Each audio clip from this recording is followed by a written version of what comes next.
The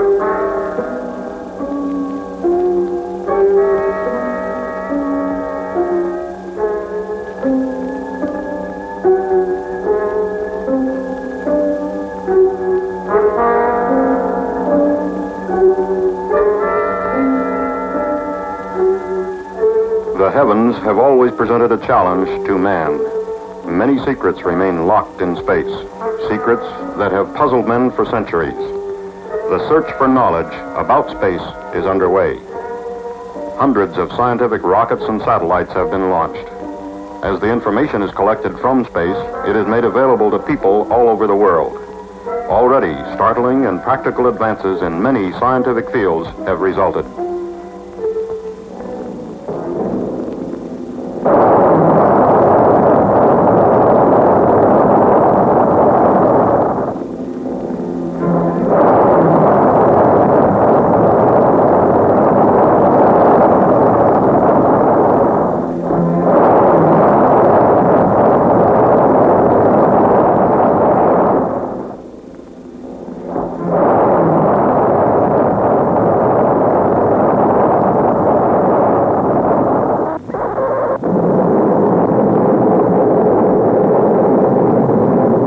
Projects such as these, information was obtained from scientific instruments in the rockets and satellites. Now, man himself is to follow these mechanical devices. Cape Canaveral, Florida, May 5th, 1961. U.S. Mercury astronaut Alan B. Shepard enters his spacecraft.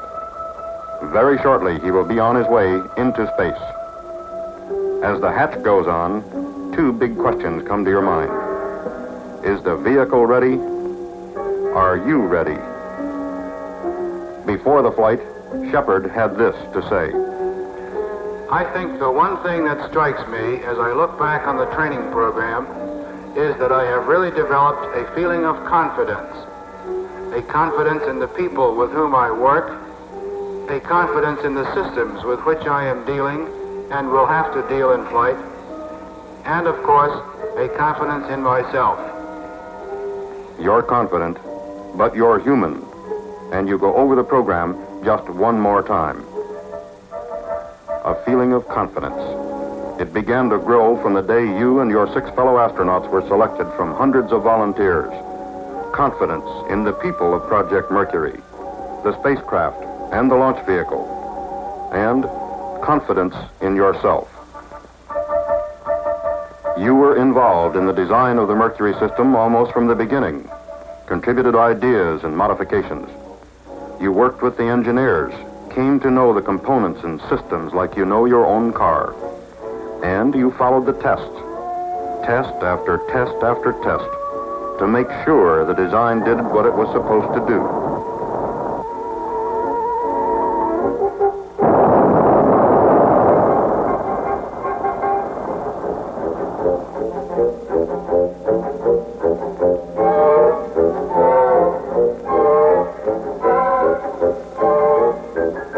While research and development was underway, you went through almost 2 years of training.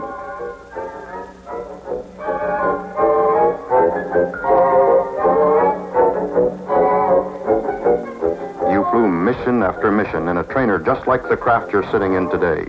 Became completely familiar with every control and instrument.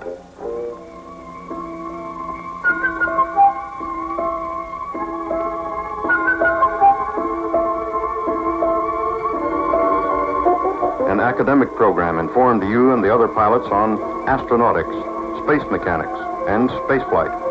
Kept you briefed on all new developments in the project. Zero-gravity flights in aircraft acquainted you with the condition of weightlessness you would encounter in flight.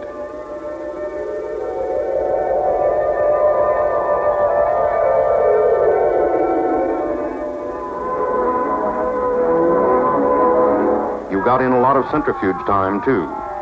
Today's flight won't submit you to any G-forces you haven't experienced before. The program simulated every possible situation. You know you're ready to react almost automatically.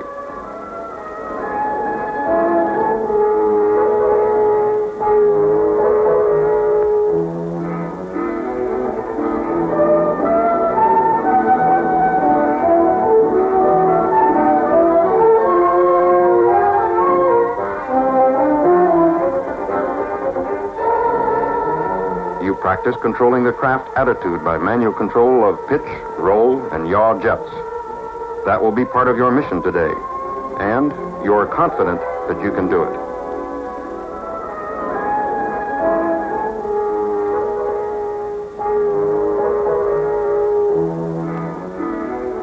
You piled up plenty of experience in the three-dimensional rotation.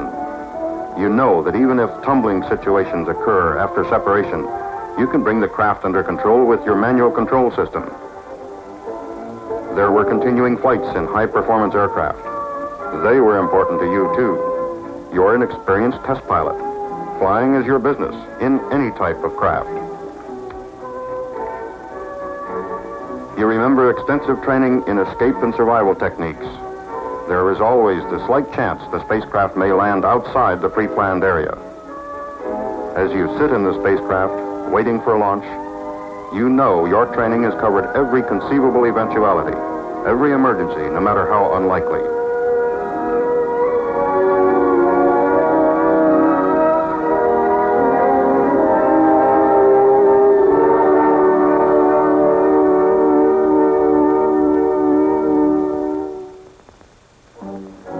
As Project Mercury got underway, production of Redstone launch vehicles began at the Marshall Space Flight Center. Careful, individual production of vehicles earmarked for Mercury from the day the first bolt came into the plant. The Redstone was available, and with modifications it would do the job.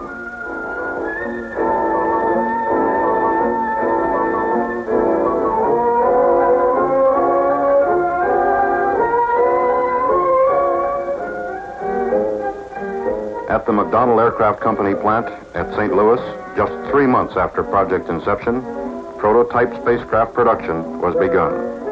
A few short months later, production spacecraft were being completed. Your trips to the production points were important. You became thoroughly familiar with the Mercury systems. The closer you got to the system, the more confident you became. You followed the flight test program closely. Components, then systems, then prototypes, then production craft. A pyramid of testing. A pyramid of tests that would lead to manned flight. You knew that data and know-how was being gathered to reduce the risk element.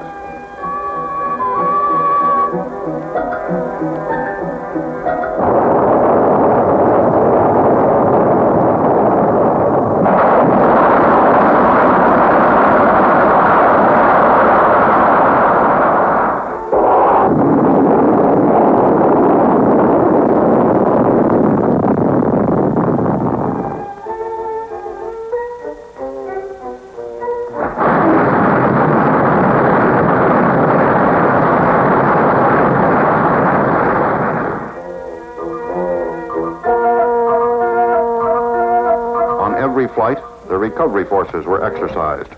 Procedures were developed to locate the craft and retrieve it. It became obvious that the craft would not be in the water very long after landing.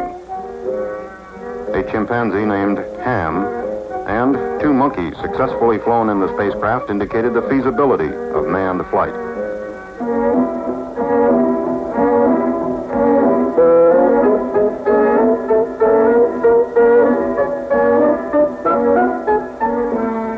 Then, all this was behind, and you knew everything humanly possible had been done to minimize risk to you and to the other astronauts. It was time now for manned ballistic flight. Mercury Redstone 3. At Cape Canaveral, Launch Pad 5. Preparations for the MR3 flight began weeks before launch day. You went out and watched the Redstone slowly, carefully raised into place on the launch pad. You knew that you might be the pilot. For about 10 days prior to mating with the spacecraft, the Redstone underwent exhaustive tests, inspections, and simulated launch operations. This vital part of the mission, the launch vehicle, must be as near perfect as man can make it before the spacecraft is installed. You and your fellow astronauts followed the test program closely.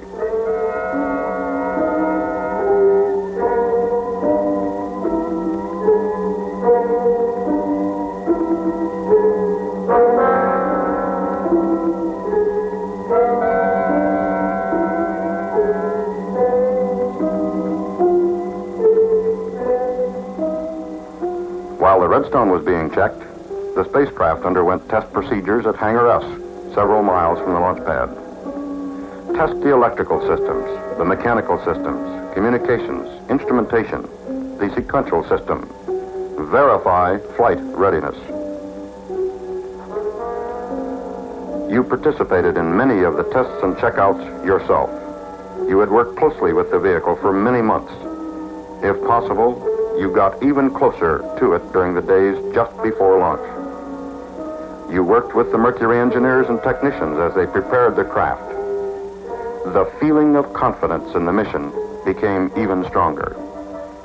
Your fellow astronauts worked with the same team effort that had prevailed over the 2 years of getting ready. You couldn't be everywhere at once, but they could cover for you.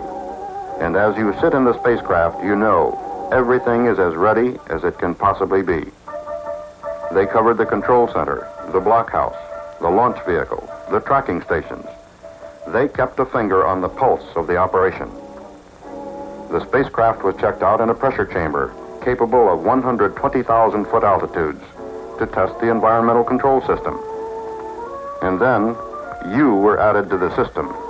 You made sure that your pressure suit and the life support system were working properly.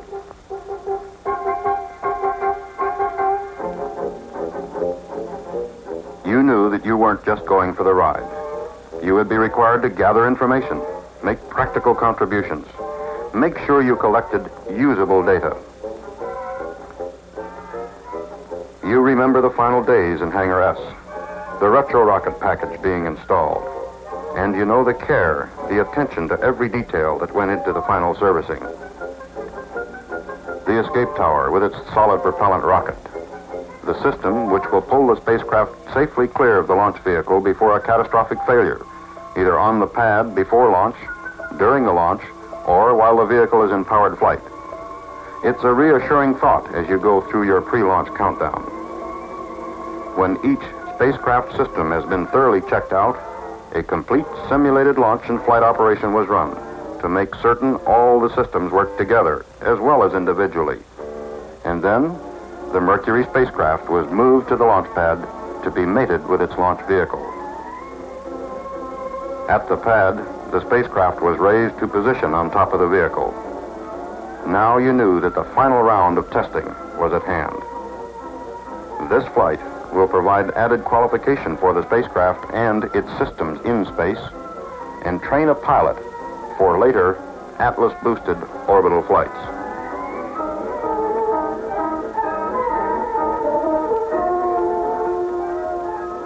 After mating, the testing began to make certain the launch vehicle, spacecraft, and blockhouse worked together properly.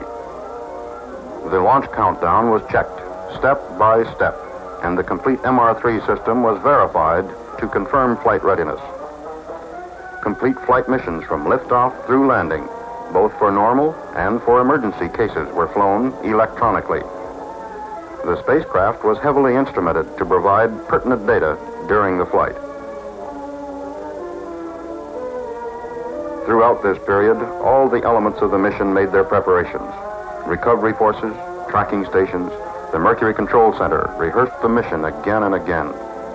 You and your fellow astronauts rehearsed your parts, went through the procedures over and over.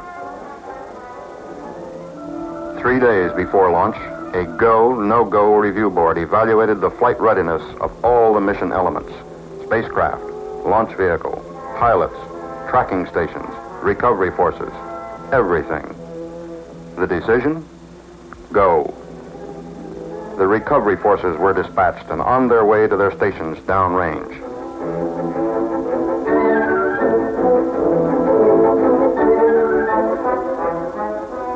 May 1st, 1961. Less than 2.5 years from Project Mercury initiation. Countdown for a manned flight was in progress. That's a day that you will never forget. MR3 followed a split countdown, about 4 hours the first day, a little over 6 hours the second day. This procedure helps reduce personnel fatigue. Hydrogen peroxide fueling. This is used in the spacecraft attitude control system. The first day's countdown was completed with this operation. Very early in the morning, May 2nd, the final countdown is underway. Liquid oxygen for the launch vehicle. Before this operation, a meeting had been held to review the weather situation. The weather was marginal, but the decision? Go. At the Mercury Control Center, every detail of the countdown and status of all other elements, such as the recovery forces and the tracking stations, was carefully monitored. The Mercury Operations Director manages the entire flight from the center.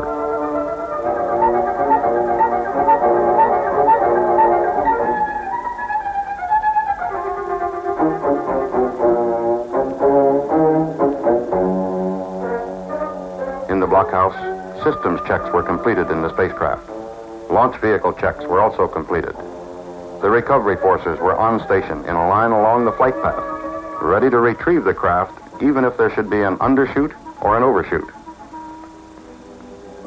You remember the final physical at Hangar S, the feeling that now, at last, the time was almost at hand.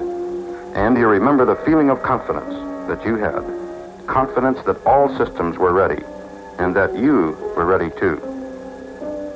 Before leaving the hangar for the launch pad, you had sensor leads attached to your body. These leads would provide telemeter data on your body functions and reactions during the flight. Mercury flights are designed to provide comprehensive information about man during space flight, information that can be used by people all over the world in their own research projects. And then it happened. You remember the let-down feeling you got when the squawk box gave the word. Test number 108, MR3, was scrubbed because of weather. A let-down feeling, yes, but it was reassuring to know that the mission would not go unless everything was right. Then it was Friday, May 5th, 3 days later, and the countdown was proceeding again. You remember the feeling you had that this was the day. There'd be no scrub today. The mission would go. You remember the ride to the pad in the transport van. You had rehearsed the procedure before, taken the ride to the pad, and climbed into the spacecraft. But this time, you knew it was the real thing.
Feeling of confidence. As astronaut Shepard goes through the pre-launch countdown, he knows the system is as ready as human effort can make it. Doctors in the Mercury Control Center and the blockhouse monitor Shepard's physiological status during the countdown. Astronaut Gordon Cooper, assigned to the blockhouse during the launch operation, stays in direct voice contact with Shepard.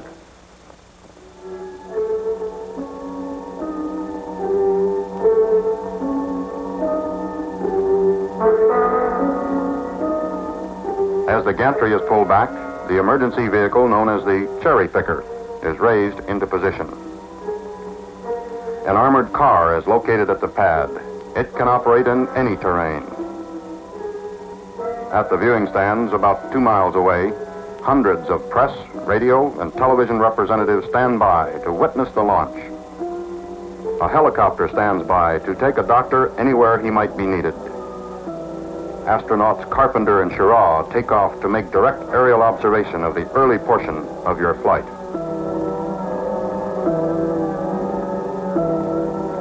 An amphibious vehicle is standing by, ready to move out if necessary to make a close-in recovery. The recovery force helicopters are airborne. All elements of the mission have reported ready to the control center, and the launch is go.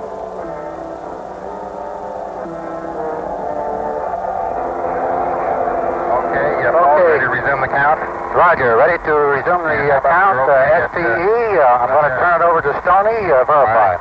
Resume the count. Okay, Stoney, take it over. Roger. 5 seconds.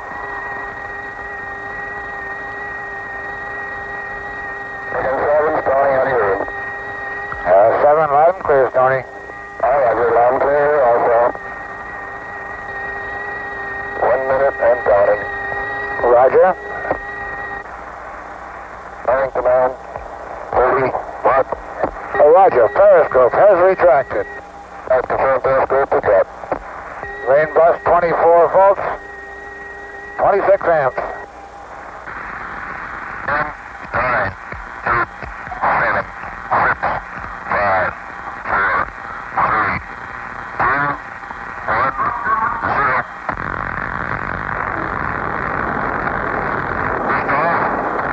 All right, lift off and the clock is started.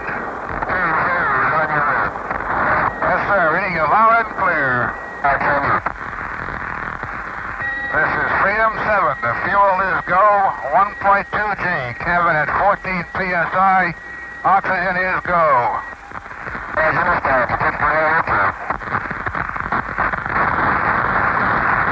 Cabin pressure is holding at 5.5. Cabin holding at 5.5. Fuel is go, 2.5 G. Cabin 5.5.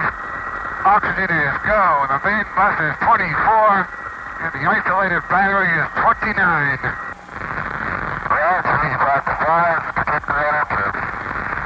Seven here. Fuel is go, 4G.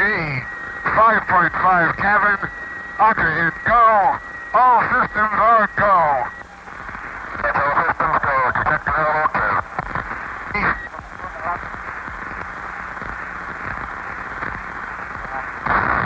Cut off. Tower jettison green. Okay, switching to manual pitch. Manual pitch. Pitch is okay. Switching to manual yaw. Manual yaw. Okay. Yaw is okay. Switching manual roll. Roll is okay. On the periscope, what a beautiful view. Cloud cover over Florida, 3 to 4/10 near the eastern coast.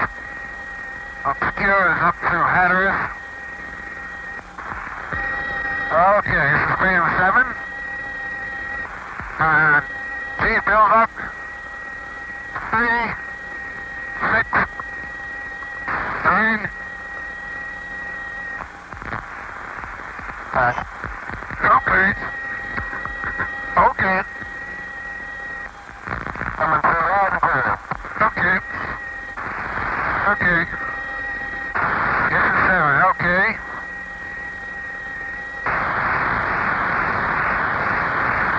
45,000 feet now. Roger.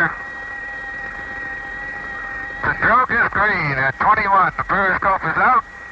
The drogue is out. Okay, your drogue deploy, I've got 70%. Auto, 90% manual. Oxygen is still okay. And green. Main chute is raced. Main chute is green. Main chute is coming unreefed and it looks good.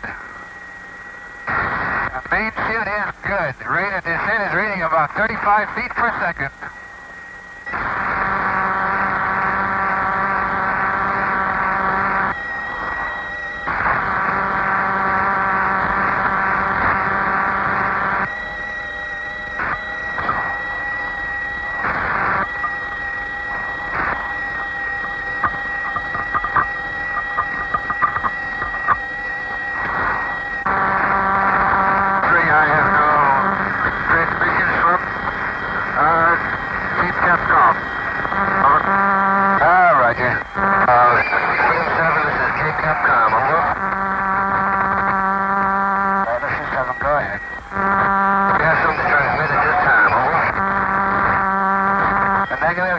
My condition is still good. I'm getting ready for impact. Oh, roger.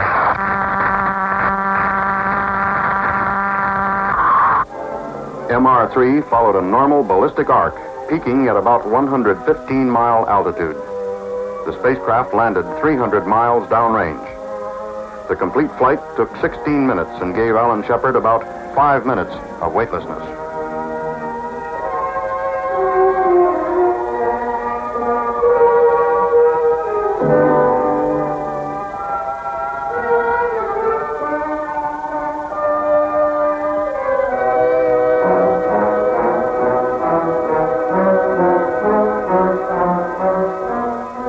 Just 11 minutes after the spacecraft landed, Shepard and the craft were on to Lake Champlain. Complete and detailed information on the flight and on Alan Shepard was recorded from launch to recovery. Information to be made available to scientists and interested people the world over.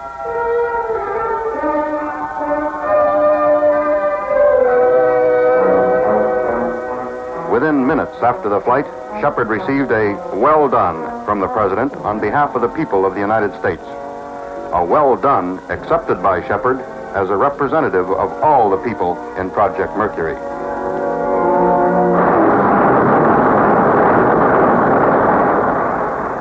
Project Mercury, another step in man's search for knowledge. Freedom 7, another step toward man in space.